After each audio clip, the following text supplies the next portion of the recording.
Hola, sóc el Carles i veurem algunes frases per utilitzar en un hotel a Catalunya.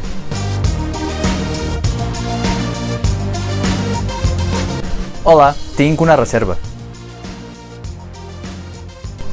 Vull una habitació per una persona, per dues persones, tres persones, etc.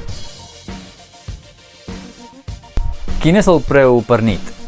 O quant val cada nit? Quina és la contrasenya del Wi-Fi? O el Wi-Fi no funciona. Quin és el voltatge? La meva targeta de la porta no funciona. Quin és l'horari per l'esmorzar? Quin és l'horari pel check-out? M'agradaria fer el check-out.